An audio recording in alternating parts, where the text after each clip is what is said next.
Welcome to another week of Grand Slam Saturday. I'm Big Paulie coming to you, and we start things off this Saturday, May 29th.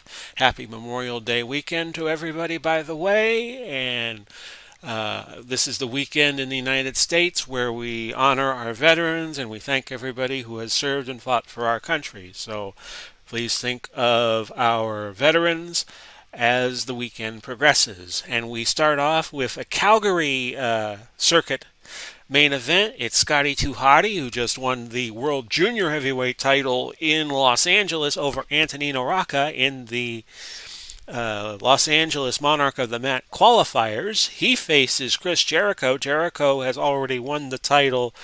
Let me see now. He has won the title at least twice that I could think of. Yes, he's the two-time junior heavyweight title holder, so he's going for championship number 3.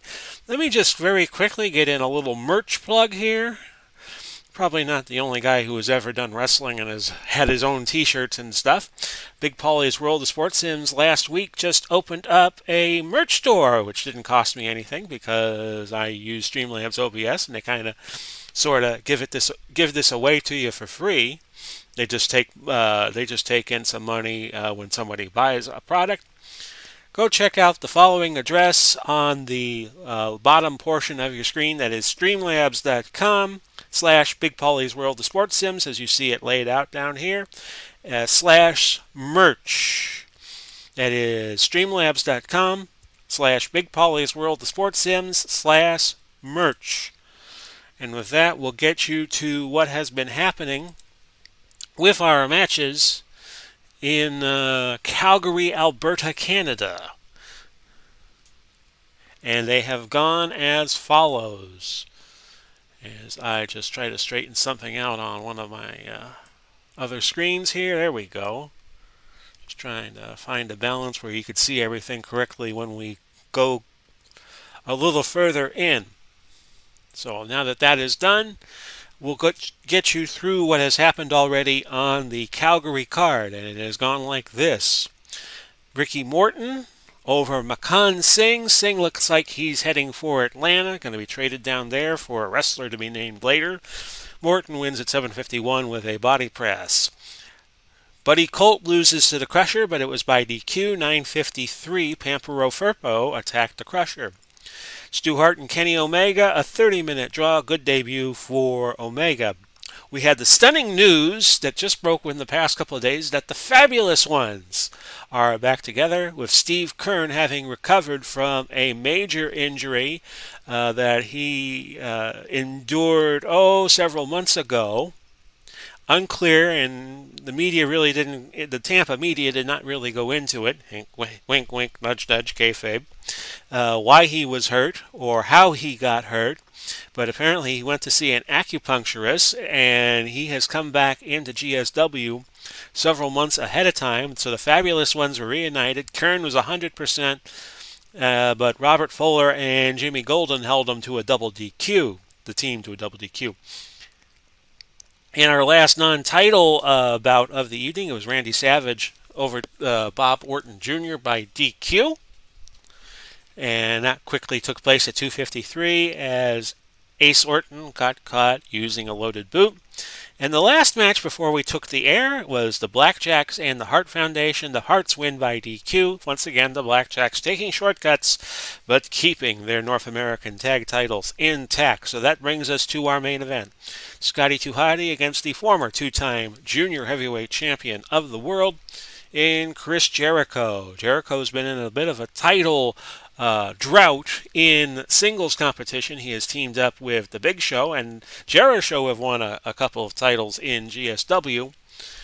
But this is a golden opportunity for Y2J to win his third junior heavyweight championship, which we award to wrestlers at 225 pounds or less, but also former junior heavyweight champs at some point during their careers. That's why Jerry Lawler held the belt for a while.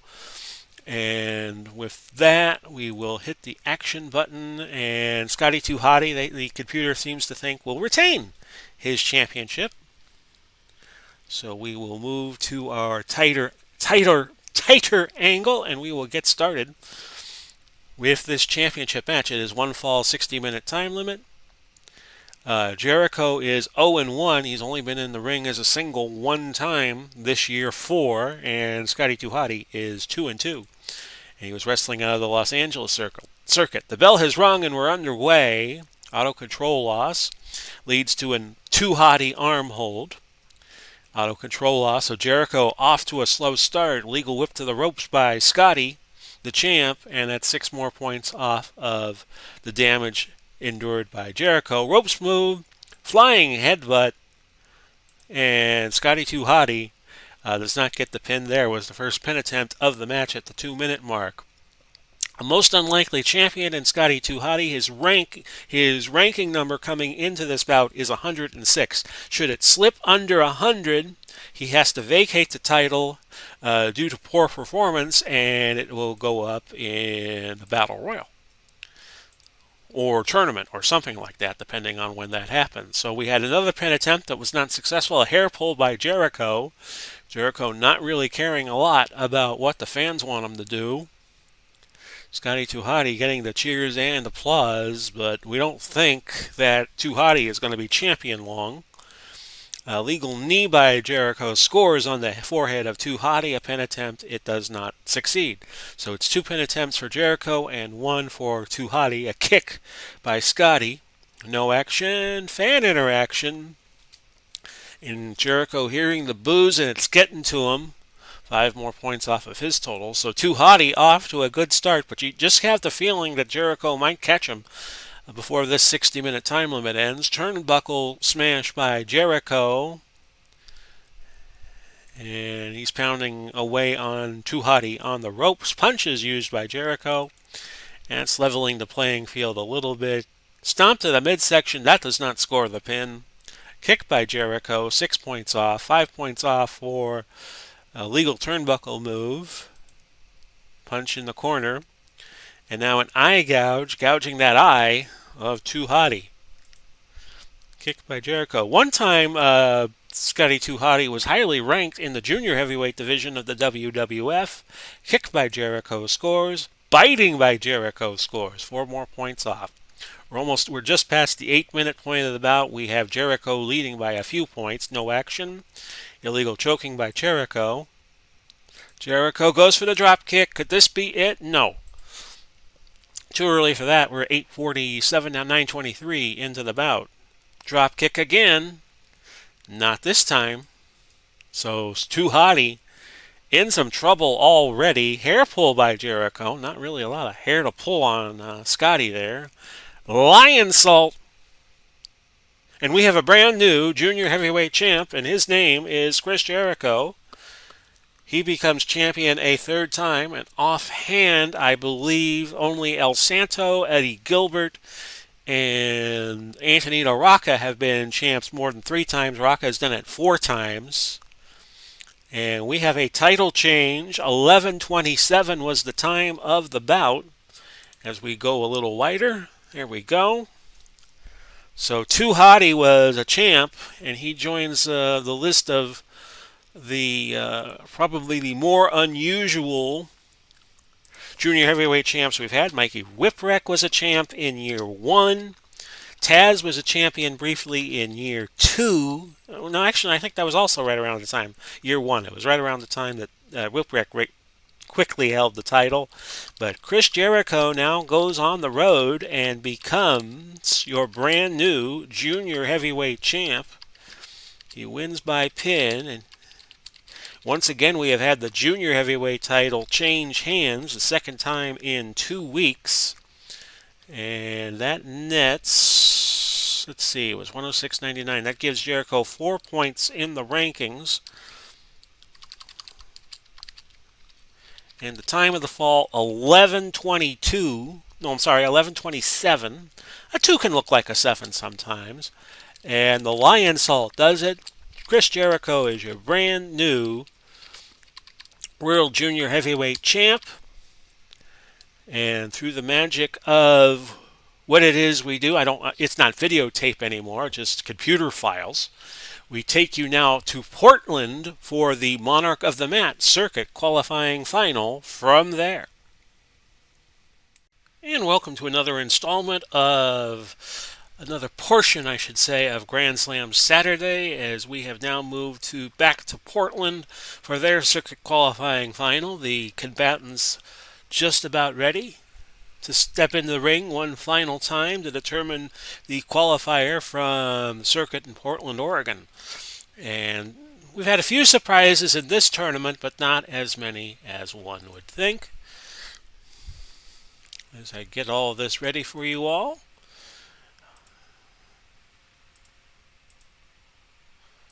And I'll be with you in just a moment.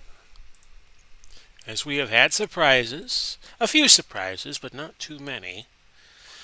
And I need to get this done before I reveal the rest of the action on this trip to Portland. Then we head back up to Calgary for their circuit qualifying event, and then we go to Tokyo and Mexico City to wrap up this week's installment of the show. And I would now tell you all, well, first let's look at the championship roll call, up to date with the results that you just saw. Chris Jericho over Scotty 2 Hotty to capture the World Junior Heavyweight title. So he wins the title, and he is the champion for a third time. Fabulous rule. I think I may have forgotten to update that on a previous episode of Grand Slam Saturday, but I think all the other information is correct. On the Mexico City portion of our broadcast tonight, you're going to see a tag team battle royal because Jay Youngblood and Ricky Steamboat were not able to compete this week, so some of the best tag teams in GSW will be in the very same ring, and they will compete to determine who will be Youngblood and Steamboat's next challenger, and we'll talk about more of that later in the episode. Here is the up-to-date list. We have 6 tournaments left to complete, and then we will have the 18 finalists compete in a couple of rounds of qualifying for the final 8, which will be week 26 from the Checkerdome in St. Louis, Missouri. And with that, we get ready to show you what has happened in this tournament so far. And I will bring that up for you all. And you see our combatants for the final. Dick Daviscourt, the old 20s, 30s grappler, who was a big, I don't know if he was a big star out west, but he was a big name. And Bam Bam Bigelow has battled through the field and has made the finals. So Bigelow, he'll come in paired because he was busted open in an earlier match where Daviscourt has not spent a lot of time in the ring at all. Daviscourt comes in 5-5-1, and Bam Bam Bigelow undefeated at 4-0. So let's begin from the beginning with the 3-man battle royal. Only a 3-man battle royal. Portland did not have a great list of grapplers at the ready.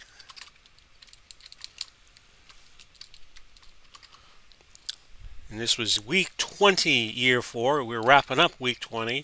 And by the time this episode ends, we will...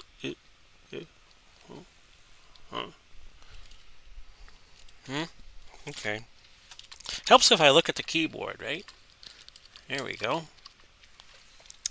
When this week ends, we'll be into week 21. So we're moving a little slower than I'd like to move, but I think, over the long haul, we'll catch up. So the 3-man battle royal was Billy Joe Travis, Jumping Jim Brozell, and the great Muda. Muda survives. He goes into the tournament proper.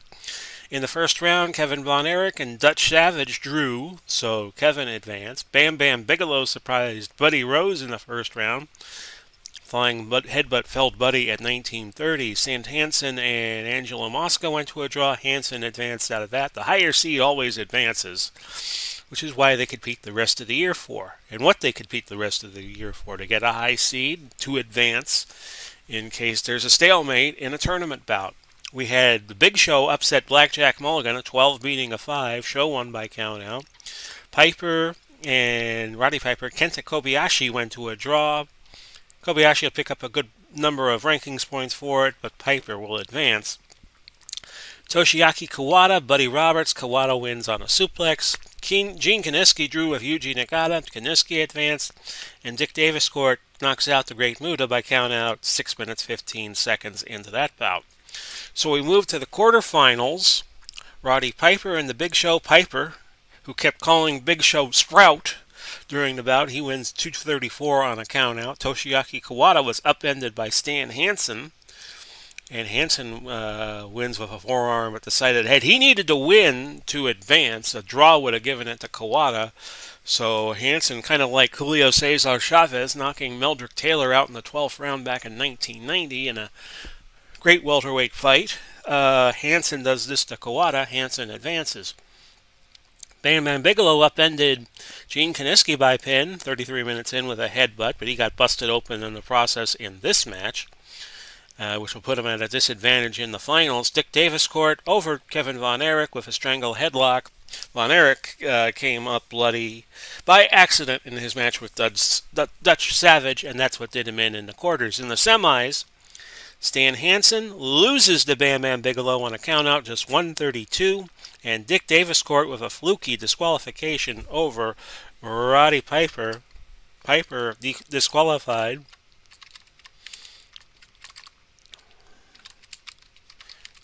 When he pushed the referee, didn't realize he had pushed him out of the ring, so it was kind of a hard luck DQ loss.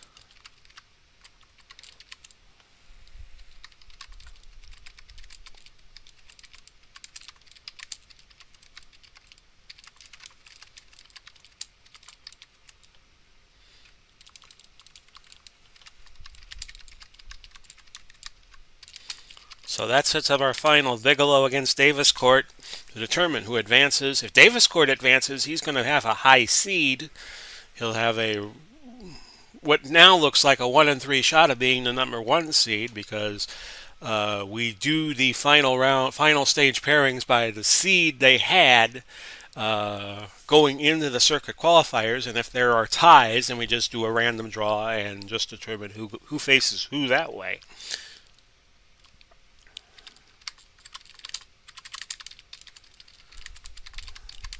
I am noting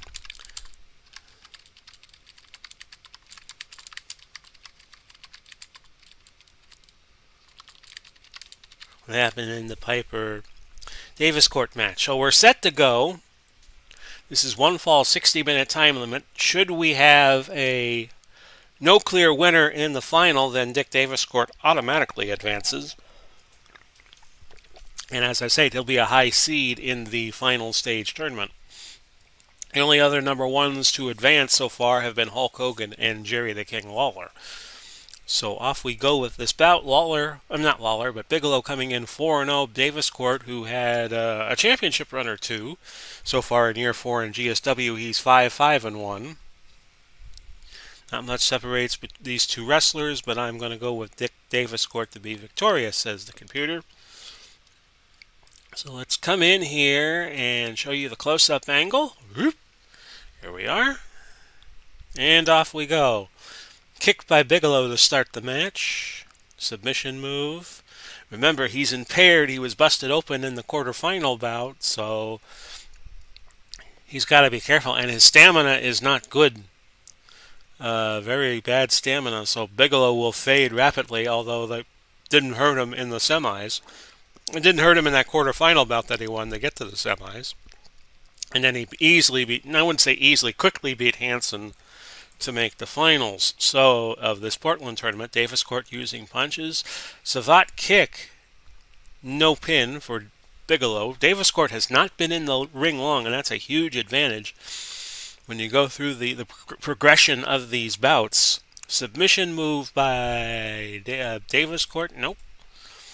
Disqualified check, possible DQ stop, illegal punches.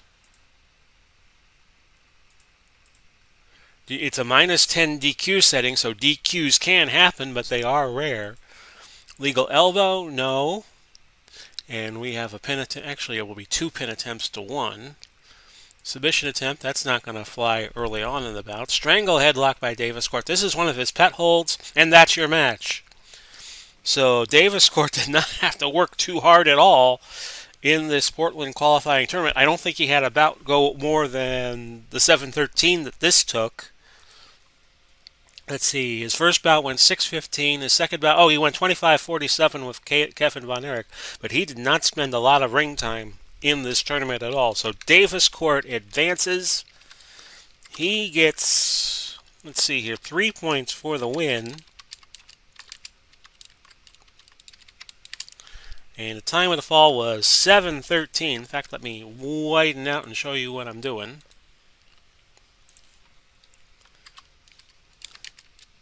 Strangle headlock for the win, and it was 19 damage points off of Davis Court. It was a 2.5-star match, 54 off of Bigelow.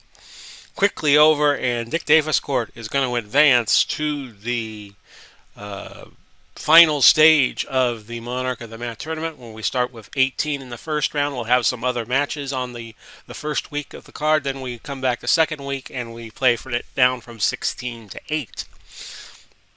And with that, we now head up to the Great White North in Calgary, Alberta, Canada.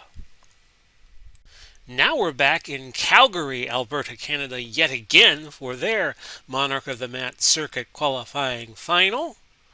We've had some stunning developments that will affect the course of the rest of this show with the tournament that took place in Calgary, and we will get to it in just a moment. Let me update the list of those who have made it to the final stage of 18, with Dick Davis Court's win that you just saw.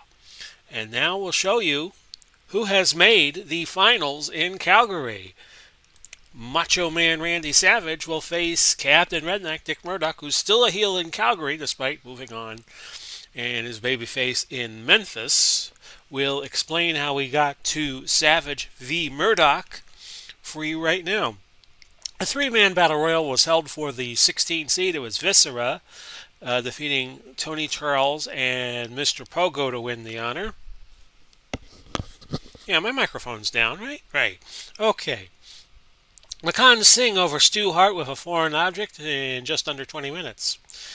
Pampero Firpo over Ricky Morton. Bret Hart over Mad Dog Vachon by a pin. Dick Murdoch defeated Brian Kendrick, the first of his wins tonight. Pepper Gomez and Frank Sexton went to a 30-minute draw. Pepper advances. Buddy Colt and Tatsui Fujinami, making his GSW debut, as did Sexton, went to a double count out. Colt advanced. Randy Savage drew with Kenny Omega, and Kenny will pick up a few points for the draw. Savage advances. They advance for being the higher seed. Then we had controversy. We had Chris Jericho, the light heavyweight champion, or the junior heavyweight champ, I should say, against Viscera. It was not a title bout because obviously Viscera is nowhere near the junior weight limit of 225 pounds, the junior heavyweight limit. And Jericho got mauled, 1949. He won by DQ, but Viscera has injured him, and he will be out 11 weeks. And he injured his back with a few maneuvers. So we have no World Junior Heavyweight Champ, but this will just be temporary, as our next stop will be Tokyo, which will be the next match you see after this, and we have a 20-man Battle Royal already set up to determine the new Junior Heavyweight Champ, that Junior Heavyweight title, getting moved around back and forth like a hot potato. We'll have the 18 representatives, the top junior heavyweights in each territory, or near the top. Some of them had previous engagements and couldn't make it. And we have 2 former junior heavyweight champs also making the field. We go to the quarterfinals. Pepper Gomez lost to Dick Murdoch on a brainbuster, 31 minutes. Buddy Colt losing to Bret Hart, so we had 2 low seeds advance. Hart wins at an elbow drop. A good match, went 35 minutes. Forgot to get the rating on this. When I forget to get the ratings on the match, I just give it 2.5. Because I don't know how good of a match it is, and sometimes that happens. Just Scribner's error. Randy Savage over Pampero Firpo, 15:34. McCann Singh, because he had nobody to face from the Jericho-Viscera match. Jericho won by DQ, which eliminated Viscera, so there was no opponent for him. He got a bye. So he faced Dick Murdoch in the semis. It was actually a scientific match, if you could believe that. Very clean match. Murdoch won with an elbow drop 15-14. A little more tense in the all babyface match between Randy Savage and the hometown favorite Bret Hart. Savage won by a pin 33-11. Savage was busted open in all three of his bouts. So he is kind of like crawling to the finish line here, and now he's got to beat Captain Redneck himself, Dick Murdoch, in the final. It's one fall, it's 60 minutes. Savage advances on a non-winning result, be it a draw, a double countout, a double DQ, whereas Murdoch has to win. As we check the DQ rules, I have to have both these guys in the DQ rules, and Savage will come in paired, which I am now noting. And let's trade holds. No holds to trade. There's a ropes move, and I usually ignore ropes move unless there is an other move other than the ropes move that's being traded for. In that case, I give each side the ropes move counters. So we'll start this match, one fall, 60-minute time limit. Our next stop will be Tokyo, and the 20-man battle royal will find the World Junior Heavyweight Champ now that Chris Jericho has had to vacate it due to injury, and he'll be out 11 weeks. So he won't be back till the third quarter, and he'll be a free agent for somebody to pick up in GSW, because if you're injured longer than 30 weeks, you're automatically a free agent. 30 days, which would be 4 weeks and change.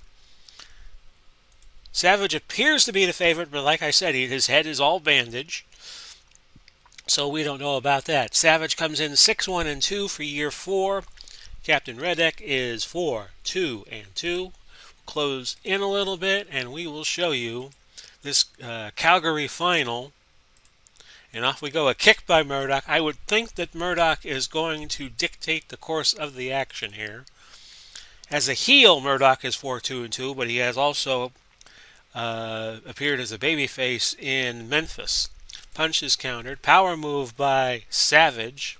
Running body block, and he's got to stick and move or use skill moves to get by tonight in this final. Arm hold by Savage. A body slam by Mach. No pin. Something if Randy Savage and Hulk Hogan wound up paired against each other in one of the final stage bouts. Choking by Savage. Elbow by Savage. Savage flying axe handle. And the 35 on the 3 count, nowhere near the 4 or under he needed, so we go on. Legal punches by Murdoch. So far about even on damage as we continue to move through. A couple of kicks here by Murdoch. Low blow countered. And Savage using arm holds. You don't want to get disqualified here, whatever you do. These guys have fought long and hard on this evening. No action. So play attempt by Murdoch. Boom, he hits it. And it's 11 points off. We're now almost at the 6-minute mark. Miss Elizabeth is not at ringside. She was at ringside for the first 3 bouts, but couldn't stand the sight of Savage's blood loss, so she decided not to be out there. And who knows about that? Leg drop by Murdoch. Chop by Murdoch. Brainbuster countered by Murdoch. Submission move. And that's not going to get done. Savage ain't even going to try it. Throat chop by Savage. That's 6 points off. Biting by Murdoch. As if he hasn't lost enough blood. And that's 4 off his stamina. Punches used by Murdoch. Murdoch just measuring Macho Man at this point. Some more punches being thrown. Very deliberate but accurate.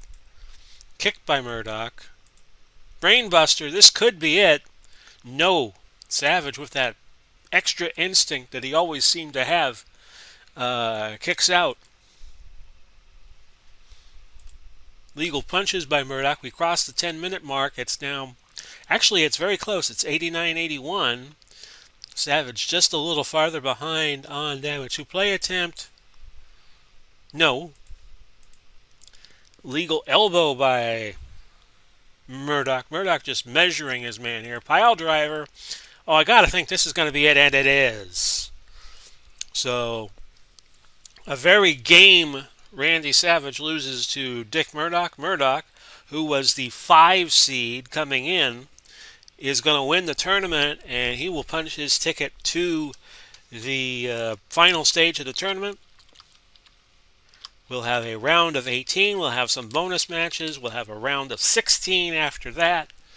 And then we will have the final 8 that will compete at the Checker Dome in St. Louis on pay-per-view. You will watch the action live in a few weeks on the Big Paulie's World, the Sports Sims channel. So now we've got to clean up another mess, and for that we go to Tokyo, Japan, and the Junior Heavyweight Battle Royal. And welcome to the next to last stop on the tour for this week. We head over to Tokyo, Japan. We start week 21, and we're about to have a battle royal to determine the new World Junior Heavyweight Champ that Chris Jericho got injured defending. Actually, he wasn't defending it. He had a tournament match and Viscera in the Calgary MOTMs, and that was the tournament that was won by Dick Murdoch, as you just saw. So we're going to have a 20-man battle royal to determine the new World Junior Heavyweight Champion. The top contenders from each of the 18 circuits, plus the last 2 champions not represented among the top contenders, make the cut for this 20-man battle royal. And we're going to have another battle royal after this to determine the number 1 contender for the World Tag Team title, because Youngblood and Steamboat are not defending that this week due to injury. So we don't like to waste any time around here. We'll go through the Tokyo card as it occurred, the first 6 matches, and we'll get to our main event from the Tokyo card, and then we'll head over to Mexico City, and then that'll be it for this Memorial Day weekend. Ricky Dozan made his debut against King Khan Bundy. Was doing very well against Bundy, and then Koji Kamemoto interfered at a time at about 8:42. We'll see Ricky Dozan in the Monarch of the Mat Tokyo tournament, which will be next week. Gino Hernandez over Tony Gurria, 7 minutes in. Pile driver Gurria now heading to greener pastures. Larry Zbyszko and Ultimo Dragon went to a 30-minute draw. Black Japan also heading out of the territory as Jado and Gato pin him in just over 17 minutes. A battle of bad guys, Koji Kamemoto and Ivan Koloff. It was Koji very quickly prevailing, 136. So Ivan Koloff is heading someplace else. And in our last match, that was a doozy. Shame we missed it. Went 4.5 stars. Jumbo Tsuruta over Ultimo Guerrero, 54.05 with a fisherman suplex. Ultimo Guerrero took a pounding, and we could see blood underneath his mask. So he will probably be checking himself out by some very able Tokyo hospital staff, as it was like one of those fights where, one fighter's taking a beating and you want to take him to the hospital right away. Well, this was one of those battles for Ultimo Guerrero, as he took almost 2-1 in damage and had 47 points of cuts.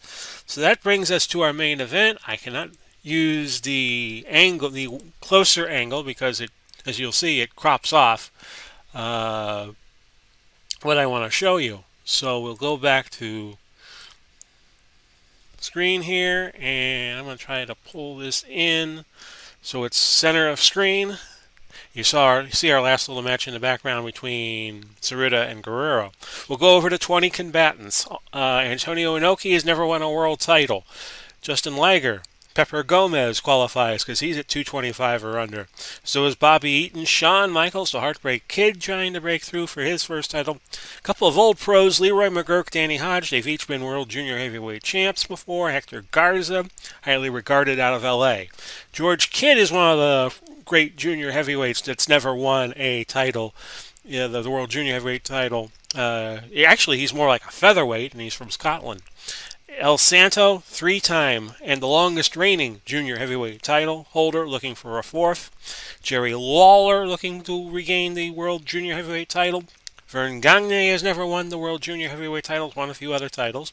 Henry de Glan of Montreal going for it. Jim Lundos, I believe he is a former world junior heavyweight champ. Roddy Piper, Dr. Wagner, Pat O'Connor. Piper's been a former champ. Hiro Matsuda's held the title a couple of times.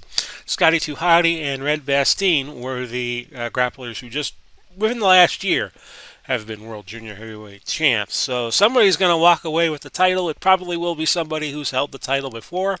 And we'll start our 20-man battle royal. It starts with Lawler and El Santo. And Lawler is gone. Lawler gone very quickly. El Santo already on a roll. It is Jim Lundos and Scotty 2 Hotty. Scotty 2 Hotty will not see the World Junior Heavyweight title again. Bobby Eaton and Dr. Wagner. This is Dr. Wagner Sr., who has never held the World Junior Heavyweight title, not Dr. Wagner Jr., who is going for a title in Mexico City, and we'll tell you more about that a little later on in our show. George Kidd, Red Bastien. Bastien survives. Pepper Gomez getting triple teamed, and Pepper survives all of that. Eaton and Lundos again. Lundos is gone. Now Pepper Gomez facing Danny Hodge, Pat O'Connor, Hiro Matsuda. Kind of an odd pairing there, but Gomez again survives a 3-on-1. Now Matsuda is 3-on-1 against Eaton, Garza, and Gomez, and Matsuda is out. So he will not be World Junior Heavyweight champion again, at least not now. El Santo and Pepper Gomez. Now Gomez goes. Sayonara to Gomez. Jushin Linder and Pat O'Connor. O'Connor survives. Wagner and Wagner. Wagner is gone. We're down to 14 men. Still with a shot at the title. And Gagne is gone. Vern Gagne. Inoki survives. El Santo. Now Pat O'Connor in trouble, and Pat O'Connor is gone. So the field is dwindling. Garza and Eaton. Eaton says adios. McGurk now against Inoki. Inoki cannot put McGurk away. It's now Inoki and Bastien. Bastien gone. So we're now down to Inoki, Liger, Michaels, McGurk, Hodge, Garza, Kidd, El Santo, DeGlon, Roddy Piper. In terms of who is left. And now Liger is out of the field. And Garza survives a double team from Hodge and DeGlon. Roddy Piper stays alive. Roddy Piper drew some jeers and not cheers from the crowd.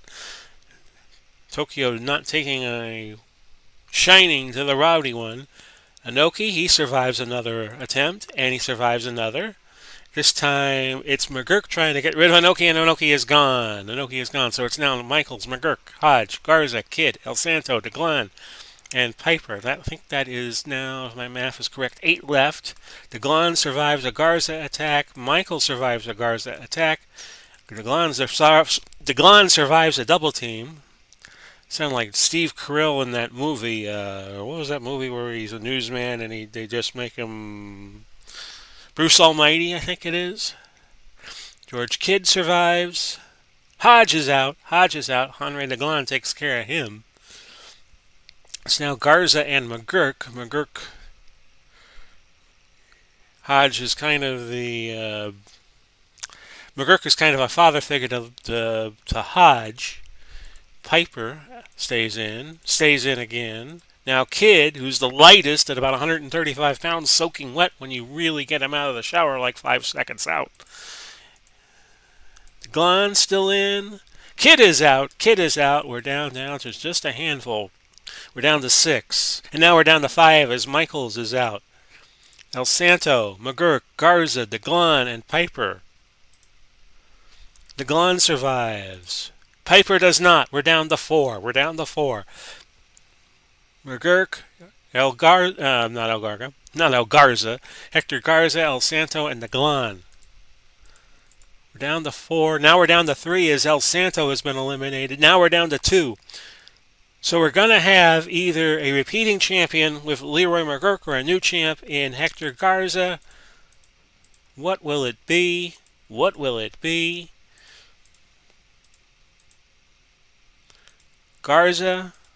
Garza, he gets it. Hector Garza wins the World Junior Heavyweight title for the first time. It took 22 minutes and 46 seconds for Garza to do it. We'll go through the order of elimination here in just a moment. First, let me just copy and paste the results. Hector Garza, your brand new World Junior Heavyweight Champion of the World. He did well in the Los Angeles tournament, so this was not a total surprise. Los Angeles Monarch on the mat. So we'll go through the order one last time. Lawler went out first, then Scotty Tuhati, then Jim Lundos, Matsuda, Gomez, Dr. Wagner, Vern Gagne, Pat O'Connor, Bobby Eaton, Red Bastien, Jushin Liger, Antonio Inoki, then Danny Hodge, then George Kidd, then Shawn Michaels, Roddy Piper, El Santo, Henry DeGlon, Leroy McGurk, and Hector Garza wins it all. So Garza now goes to the North American Eastern Combine and will start defending his junior heavyweight title from there. So I hope you enjoyed our battle royal, and now we head off south of the border, down Mexico way.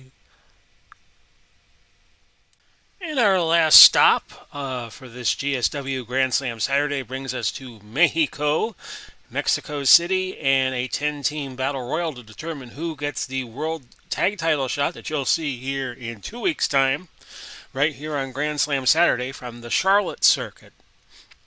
The World Tag Team Champions, Jay Youngblood, Ricky Steamboat, were injured last week. I think it was Steamboat who was injured. But regardless of which, they will be defending the title. They'll be in their home territory of Charlotte, but it could be against a fellow babyface team, or it could be against it's going to be one of the top teams in GSW. And we'll break through who has made the cut for the Battle Royal and tell you how they made the cut. But let's get through the matches that already took place in Mexico City. On the 7-bout card, it was Medico Asesino making an impromptu appearance after there was rumors that El Hijo de Santo had his mask stolen. He was going to face the Blue Demon. Blue Demon lost to Asesino, so Blue Demon's probably going to have to head to another territory, probably one border-friendly like Houston or Los Angeles.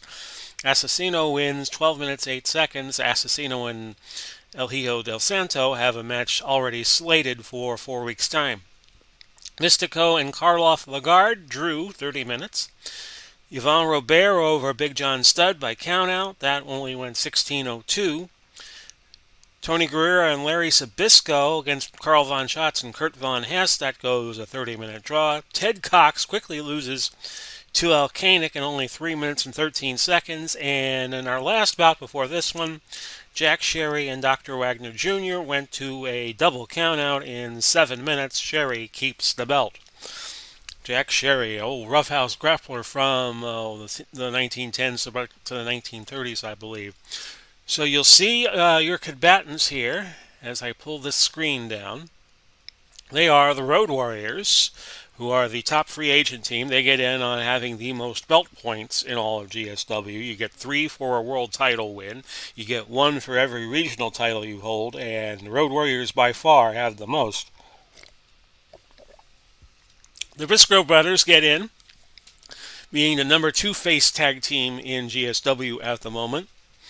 The Interns and the Black Gordman and Goliath team are the top 2 heel teams. That's why they are in. The Von Brauners, international tag champs, got in that way. Andre the Giant and the Hulk Hogan get in for being the Atlantic tag title holders. The team of Masawa and Toshiaki Kawada are the Pacific champs. That's how they got in, and neither team had to make defenses this week. Dos Caras and Mil Mascaras get in on the basis of being the host team, the host Mexican team, kind of like the Olympics, where the host nation gets that host entry no matter how bad they might be at a given sport. Like say if if in women's field hockey, if the Olympics is held in America, then America gets an entry into the tournament. So that's kind of how we rolled with that. The Blackjacks get in on the basis of being North American tag champs, and the New Zealand Sheephitters get in on the basis of being the last World Tag Team title holders earlier in year 4, before Youngblood and Steamboat beat them for the title. So off we go. Winner will get Youngblood and Steamboat in Charlotte 2 weeks from tonight on Grand Slam Saturday. We start with the Blackjacks and the Briscoes. The Blackjacks already out. Road Warriors and the Interns, and the Road Warriors survive. I think the the betting in Vegas was going the Road Warriors' way, but it's kind of like a horse race. The betting pretty well spread out. Now it's the interns Andos and Mil Mascaras. Nothing happens there. The Road Warriors survive a threat from the Briscoes. It's now Andre and Hulk against Gordman and Goliath. Nothing happens there. Briscoes survive a push to get them out. Remember, when one member is thrown over the top rope, the other member must banish themselves from the ring. So we still have 9 teams in the running as we go through. Road Warriors again. They're going to be targeted. Speaking of targeted, here's Hulk and Andre, and they're gone. They're gone. It was the Road Warriors, Misawa and Kawada, and the Von Brauners, making sure they do not make it. And very quickly after that, the Sheepherders go. So we're down to 7 teams. Black Gordman and Goliath, the latest, gone. We're down to 6. Misawa and Kawada follow them quickly out the door. We're down to 5. The Briscoes and the Von Brauners, nothing happens there. They survive a triple team, too. The interns are gone. We're down to 4. It's now Dos and Mill against the Von Brauners. Dos and Mill are out the door. So it's the Road Warriors, the Briscoe brothers, and the Von Brauners. As we continue to go through. Could the Road Warriors be gone? Could the Briscoes be gone? All 3 teams with some staying power. Who's going to go out first? It's the Road Warriors. It's the Road Warriors, so now you got the Briscoes, who in their history have had a feud with Youngblood and Steamboat going back to Mid-Atlantic of the early 80s. They get the Von Brauners, and this will decide who survives and who will get the champs in 2 weeks' time right here on Grand Slam Saturday. No winner yet. We just keep moving through. The Briscoes get the upper hand and they get the title shot. So it's going to be the Briscoe brothers renewing their rivalry with Jay Youngblood and Ricky Steamboat that they had in real life in the Charlotte circuit. And at the time of the Battle Royal was 1533. And the Briscoe brothers outlast the Von Brauners for the top spot. And let me just paste this into my notes that some of you are going to see the day before you see Grand Slam Saturday. 7 o'clock, and we'll have Big Paulie's Fight Night for you at 8. Saturday night on most of these Big Paulie's World of Sports Sim stations. And there you see it. It's the Briscoe brothers picking up the points. And they will get, let's see, we had 10 teams, so that's 20 combatants. They'll get 6 points for the Battle Royal win. And they move on to get Youngblood and Steamboat in 2 weeks' time, and you'll see that match right here on Grand Slam Saturday, Lord willing, and if the creek doesn't rise. So that'll do it for this week's episode of Grand Slam Saturday. This has been Big Paulie coming to you. Our first bout next week is a big one. It's going to be Dory Funk Jr. against Antonino Rocca for the World Heavyweight Championship. See if Rocca can upend the Funkster. And we'll sketch you all again 7 o'clock next week. I believe the correct date for next Saturday is June 5th. Godspeed and God bless. Take care, everybody. Bye-bye for now.